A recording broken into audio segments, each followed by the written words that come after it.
Hey guys, welcome back to this channel. So I have a video that's going to be very interesting for you, and that's explaining why for the most part your Bitcoin isn't actually as anonymous as you think, particularly if you used KYC in order to buy that Bitcoin.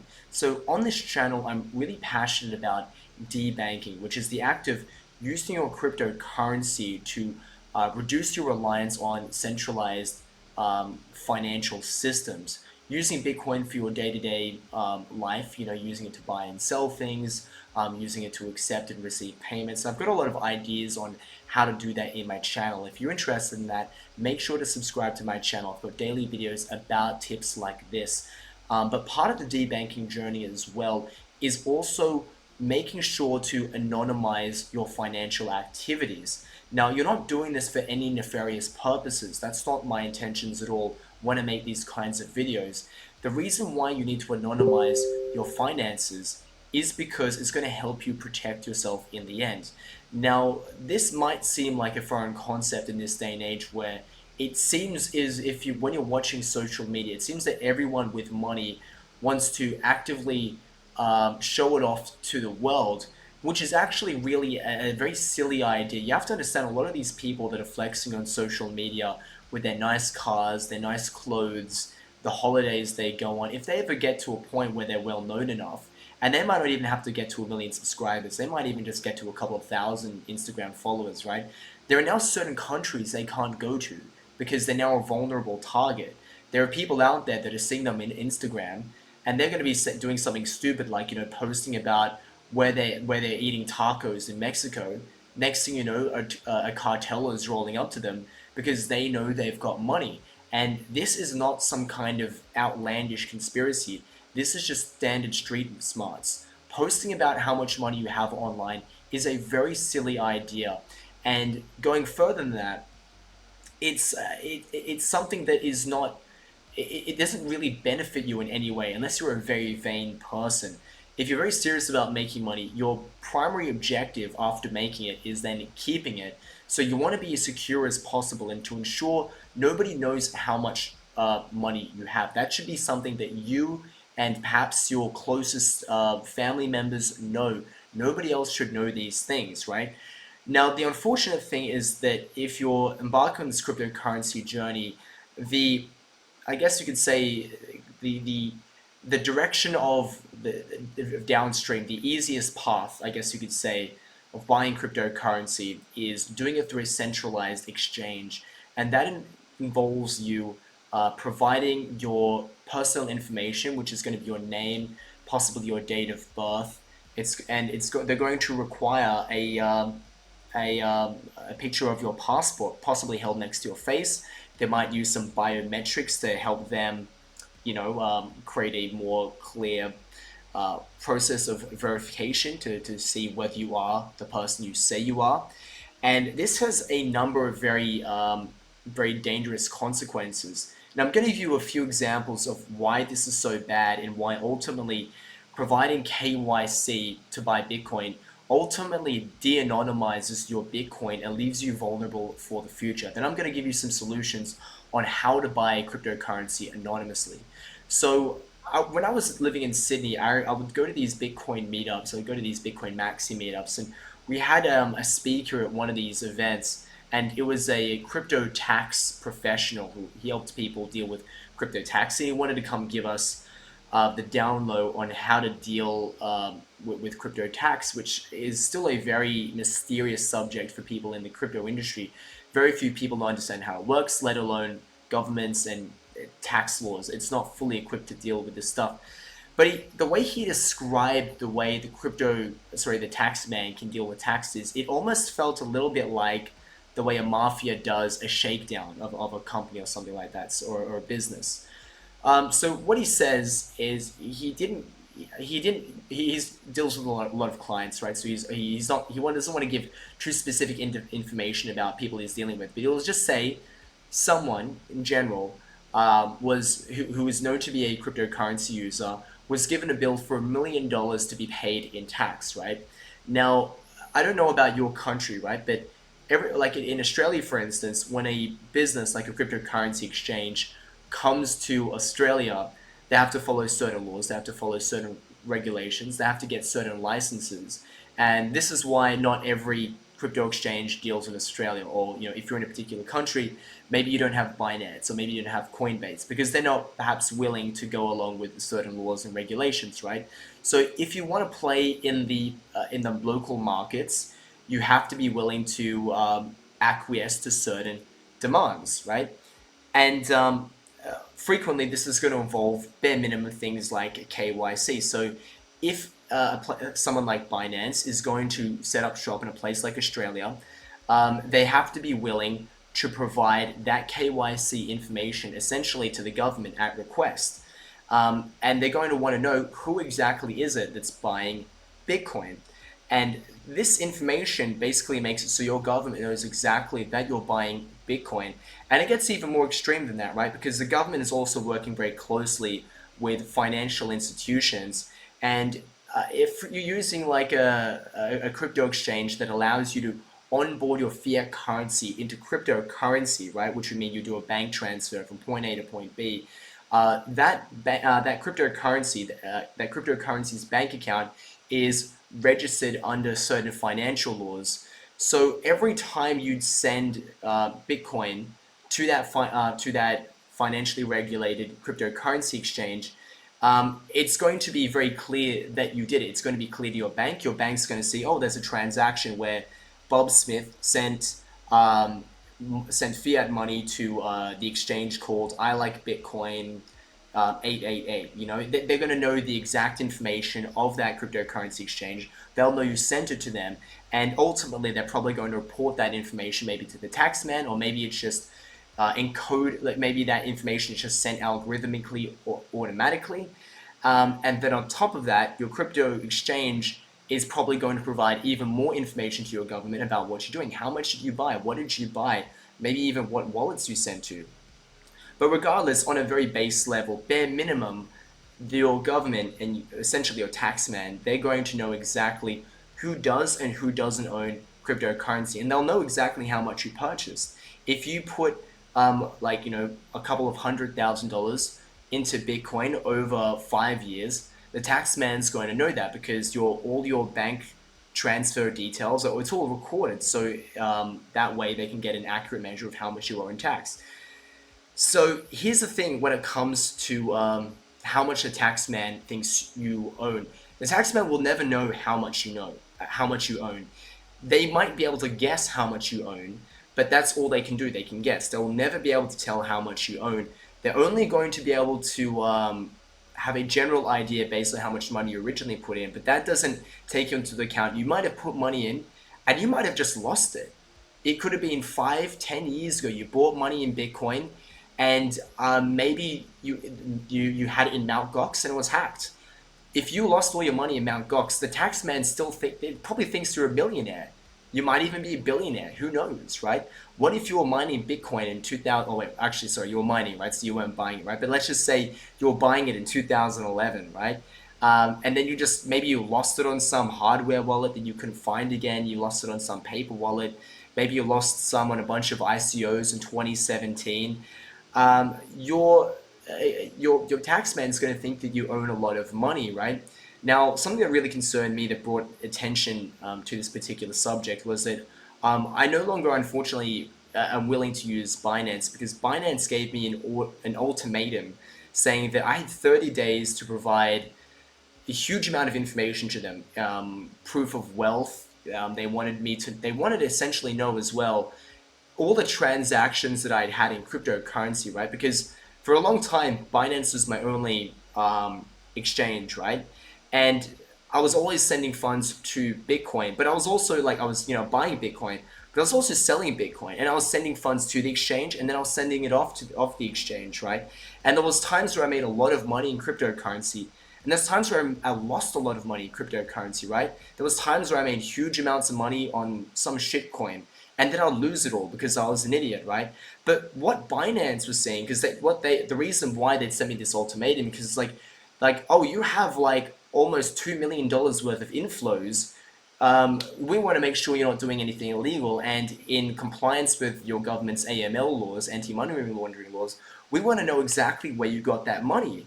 And I thought this is absurd because it's like, look, I've been putting money in, putting money out, winning money, losing money, putting money into all kinds of random crap I can't even remember. And then overall, all they're saying at the end of the day is that I'm like secretly a millionaire, and they're obviously going to give that information to the government, who's then going to hound me and say, hey, Mr. Millionaire, you owe us hundreds of thousands of dollars now. So this is a big problem. Now, the thing is that if you, if they know you bought crypto and how much you put in the market, it doesn't matter if you sell it or if you lose it in shitcoins. They'll always suspect that you've got a lot of it, right? And they'll be making an estimation of how much it works. And what this person, what this tax man at this conference told us is that they have every right, and they've done it many times. They know who owns cryptocurrency. They know who's put a lot of money into it. And it's absolutely expected that at some stage, they're just going to send you a bill for an unreasonable amount.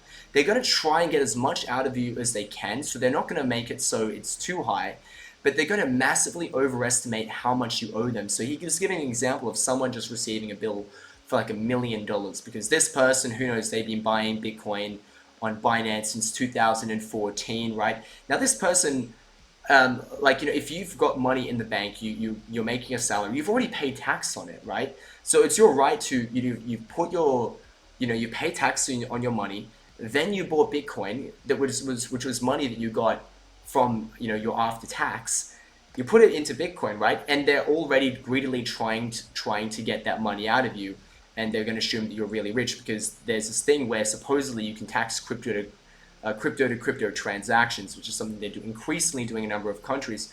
So, I don't know, maybe you have like $300,000 of Bitcoin, you put it into, I don't know, Ethereum. Ethereum goes up 3x compared to Bitcoin.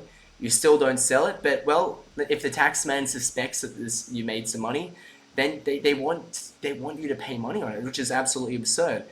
Um, Now the thing is, what's going to happen is if they send you a big tax bill, you're going to protest about it, obviously. You're going to be very upset. You're going to complain to them.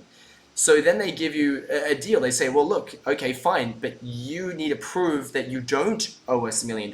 It's a different side to the standard legal process, which is, innocent until proven guilty. This is the opposite, where it's like you're guilty until proven innocent. You're guilty of being extremely wealthy secretly until you can prove to us that you're not actually so. So then what you need to do in order to prove that is you need to go through all of your on-chain transactions and use one of those crypto tax calculators or something like that. You hire someone to do it, and they'll basically dox your entire personal record in the crypto world, right? From the moment you bought cryptocurrency, from way back when, from the time you decided to have a try at DeFi in 2017, from that time you tried an ICO and you lost all your money, in that time when you tried leverage trading, from that time you bought a coin called Poop Dog, Poop White, or whatever it is, and the time you pulled it out, take out a bit of profit, and the time you put a little more in, like every bit of history, you have to take it, all of that, have a professional look over it, and create it like, a legible piece of data that a plebeian at a tax office can read. And now the tax office is going to know all the addresses that you've ever owned. What address is your main cold storage wallet in? Like, where do you keep most of your funds? Which exchanges do you use? What kind of stuff do you use? What kind of coins do you use? Where do you put it? Where do you send your money? They will know every little thing about it. And the thing is, the information that is going to be shared between all rungs of the government. So maybe it's not just a taxman, maybe it's even intelligence agencies, if you're, the conspiratorial kind, right, which I welcome on this channel. It could be anybody that you don't like in the government, and the reason why I'm kind of picking on the government right now is just that they've invested the most amount of resources to de-anonymize your cryptocurrency usage for their own personal gain. So this is why ultimately, and this is, maybe you might think this is an extreme example, but you've got to take every example to its most extreme conclusion, right? Because we're going to be in this game for a long time. If you plan on being in Bitcoin for a long time, this is something that is likely to eventually happen. And I think that it's important for you to be aware that when you're dealing on a centralized exchange that wants to do business in your country, and this is mainly any country, it's not even just applying to the country that I'm originally from. If you're from a country, any country, your cryptocurrency exchange has to deal with your local authorities, which means they have to provide KYC. They need to enforce strict KYC laws. That'll ultimately de-anonymize your crypto usage, right? I know it sounds like an extreme situation, but it's not that far-fetched, right? Now, not to so much pick on just governments, right? I want to talk a little bit about um, strictly malevolent actors, like particularly hackers and other black hat users, people that are interested in stealing your cryptocurrency. Maybe they work for gangs, maybe they work for online criminal syndicates. And I want to explain something that happens, right? So in the exchange is trying to do the right thing, right? Um, they want to do the right thing by the government, who also, in some sense, wants to do the right thing. Deep down, um, for the most part, they just don't want to see their citizens get scammed and wrecked by unregulated securities and stuff like that, right? So they want to put in these laws. However, the unintended consequence is that a place like an exchange is so valuable to hack, not just because um, they can steal everyone's cryptocurrency, which is stored in one place, one big melting pot of everyone's currency, crypto, all in one place. It's not just because of that reason. The other thing that's extremely valuable to hack, which is actually much more accessible compared to the cryptocurrency, which has got much higher levels of security, is simply the information they have about their customers, right? Now, it's not just cryptocurrency exchanges that are valuable to be hacked. A simple local doctor's office can be hacked and have extremely valuable information. And the reason why you might hear about like a big hack on some, like an insurance provider or some random thing like that is because if the hackers get access to people's personal information like their date of birth, their phone number, their address, their name, there is so many things they can do with that information. It's crazy. But the most obvious thing, and the thing that's I think the thing that provides the quickest buck is they can take that information and just put it on the dark web and sell it to someone else who's kind of higher up in the value chain, who knows exactly how to use that information to turn that into a potentially successful scam, right? Now, the reason why this is a lot more potent on a crypto exchange is because not only are you providing your date of birth, not only are you providing your name, your email, and your phone number, and your place of residence, you're also going to be providing a picture of your passport and maybe even biometric data as well. Because, this thing where like they make you swivel your head around to see if you're actually who you are, this stuff makes it so anyone could essentially impersonate being you, and identity fraud is a really big thing. So when hackers, they might specialize in just hacking, but they're gonna take that information, put that stuff in the dark web, and they're gonna sell it to someone who understands how to use that information effectively. And those people will then get to work on trying to scam you, impersonate you, hack you, or something like that. There's so many different things that they could do. And I want to give like a couple of examples. So besides impersonating you, right? Like if you're to keep it strictly focused on what could happen in regards to a cryptocurrency, right? So let's just say a hacker, they hack an exchange, but they don't take anyone's money, right? So everyone relaxes, like, oh, I'm so relieved, right? It was just a lower level hack, they just hacked the front end, or I don't know, they hacked some kind of cloud storage data, but no one's money was lost. Everyone breathes a sigh of relief. Everyone goes on about their day, right? But the hackers have got access to your name, phone number, date of birth, your residential address, a picture of your passport, and even your biometric data of your face. One thing they can do is it's very easy for them to, maybe you're on another exchange, right? Let's just say KuCoin. I'll pick on KuCoin for a moment, right? And what they can do potentially is they can send you an email that looks like it's exactly from KuCoin, and it's going to look like exactly like a KuCoin message. Everything is exactly there, and it's going to make you think that this is officially from KuCoin because it's going to mention all these things about it. It's going to say, "Hey, John Smith of something road, America, right? From this number, etc., etc., right? we've got information that someone's tried to hack into your account.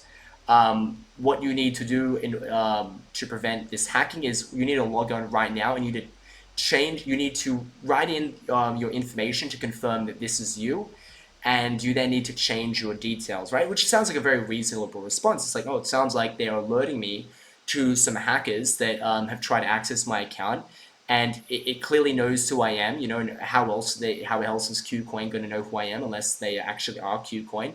It knows my date of birth, it knows my name, it knows my residence. So you click on the link, and it'll take you to a website that looks identical to KuCoin in every way, shape, or form, and it's going to have it'll ask you to log in again, right? And the trick is that it doesn't matter what password you type in, once you'll be able to log in regardless. But the point of you typing in the password is because on the other end, the hackers will then know what your real password is for KuCoin. So you log onto this fake site, you type in your password, it's being keylogged. Then you go onto what looks again like the normal KuCoin interface. The hackers now know what your password is. They'll then use your password on KuCoin, and now it's time for the 2FA phase, where you then have to use your 2FA to get onto KuCoin. So you'll type in your 2FA, and then they'll have access to the 2FA. They then use the 2FA that you just typed in to log on to your real KuCoin account, and then it'll have like all these questions like they'll ask for your security, like on the fake KuCoin website, it'll ask for the security questions and other information that the hackers don't know. The hackers will then, when you type in your original answers, the hackers will take those original answers, put it into your real KuCoin account, and use that to change some important information like your email, your phone number, and your password. That way you won't be able to log on. And ideally, they would actually also try and get you to change your 2FA password, right? So once you do all of these things and you've gone onto this fake KuCoin account, you think everything is good, you thought some hackers were about to steal your information. In the process of protecting your information by changing all the information you put on, you've inadvertently given information to these hackers who have now used it to log onto your account and prevent you from actually accessing your account. And then what are they going to do when they're on your account and they have access to all the information? They're going to rob you dry. So if they have all this information about you, they can create a targeted scam fit for exactly you, and they can take you for all your worth. And this is a real problem with people knowing too much information about you online in general. So as a bare minimum, you shouldn't be doxing yourself at all, right? There's a reason why doxing is considered like how can I say, it's considered a very aggressive and hostile act that you could do to someone online. If you're playing COD and you're having a fight with someone, doxing them is like the scariest thing you can do, right? And it's because of stuff like this. If you dox someone, all kinds of crazy things can happen to them. And that's why you need to be really careful about not doxing yourself, like whether it's on social media, anything like that. But don't even share it. This ultimately goes back to why you shouldn't be sharing this information with exchanges, right? And why KYC is a dangerous thing. You don't want to be creating a situation where there's a lot of valuable information that can be hacked. So I want to go into some of the solutions. Now, in this channel, I'm always talking about various debanking solutions and ways that you can buy cryptocurrency and sell cryptocurrency without using any personal information. And it's taken me a long time to discover exactly how to do this in an effective manner. But I've been able to discover a couple of exchanges that allow you to do a few things, right? So number one, what you want to do is you want to be able to buy cryptocurrency. So first you want to be able to sign up to a cryptocurrency exchange that doesn't require any KYC, right? And you want to go to do this on something called a peer-to-peer cryptocurrency exchange. And what a peer-to-peer cryptocurrency exchange is, it's a place where you can buy cryptocurrency directly from other people. So on a normal centralized exchange like Binance, when you want to buy Bitcoin, you're going to send funds to the exchange itself. You're going to send it to their company bank account, and then from there, on their platform, you can then use it to buy Bitcoin on the spot market. But on a peer-to-peer cryptocurrency exchange, you're going to connect directly to another person, And the cryptocurrency exchange is more just like you can almost think about it like an e-commerce platform, right? The e-commerce platform like eBay is not warehousing everyone's items in one place, right? But it's just allowing people to advertise their offers on the platform itself. And this ultimately allows buyers and sellers simply to connect, right? And then only if there's a dispute between the buyer and the seller does eBay step in and arbitrage that dispute. And that's exactly what a cryptocurrency exchange should do. They shouldn't be too involved in the process of facilitating the trade between two people. So a place like local CoinSwap, first if you sign up, there's no KYC to sign up. And then when you want to buy crypto, you do it directly with other people. So if I go onto local CoinSwap and I go to buy crypto, it looks very different to your standard interface on other cryptocurrency exchanges, right? So there's no spot exchange. You see a number of offers from other users. Let me get out of the way here. You see another offers from a bunch of users who are talking about their own offers, right? So you would deal directly with these people. You have to scroll through and find a rate that you like, because many of them are trying to make profit. And what's awesome about P2P cryptocurrency exchanges is that there's so many different kinds of payment methods you can use. So you know how I was saying before that every time you buy Bitcoin on a centralized exchange, like Binance, your bank knows exactly that you sent it to a cryptocurrency exchange because their bank is going to be called like XYZ cryptocurrency exchange, right? But if I send a bank transfer directly to another individual who just happens to be selling cryptocurrency, all that's going to appear is that Bob sent funds to Dave, and that's all that will be. That's all that's going to happen. There's going to be no information about it being a cryptocurrency trade, right? And this is going to be extrapolated further when you're using different payment methods, where it's going to be even less clear what it was used for, right? So if you're using something like TransferWise, right, or an Apple Store gift card, right? There's so many different kinds of payment methods. It's very hard to tell what that payment was for, and that's the way you can anonymize your payments. If you send funds directly to another person, it's just very unclear about what it's for. So the other reason why a place like local CoinSwap or HODL HODL is very useful is because your funds aren't stored on the exchange itself, because you're dealing directly with another person. So on HODL HODL, when you buy the cryptocurrency, right, from somebody else, the seller, he'll send his crypto funds into an escrow that's on the website, but his funds aren't originally on the website. He's sending it from his cold storage wallet into an escrow when you open a trade with him, and then he's then going to send you payment information, and then when you send funds to that payment information, he's then going to release the funds in escrow, allowing you to get those funds. And that's ultimately going to do a few things, right? So the exchange doesn't actually hold your funds. It's in a third-party escrow wallet, and it's only going to step in if there's a dispute between both of you. And it's going to look at the information given, and that's how it's going to determine, who's on the right side and which favor the dispute will go in. But ultimately, like when you're dealing with these sellers, for the most part, they're not going to ask for KYC. Some might, but many won't, because it's less common, right? So this person here, he's been very specific. It's a bank transfer, and he says no KYC. So there's no KYC to sign up to the exchange, and then when you're dealing directly with another seller, there's no KYC to deal with them. And then when you do send payment, your bank or whatever your payment institution you're dealing with, they're going to have no idea that it was a cryptocurrency payment. They're just going to say, oh, look, money went from point A to point B, which is not the case at all if you were to send funds to a centralized exchange. So if you're interested in using these cryptocurrency exchanges to buy cryptocurrency anonymously, make sure to use my referral link in the description down below for local CoinSwap and HODL HODL. You should be able to get a nice discount on trading fees.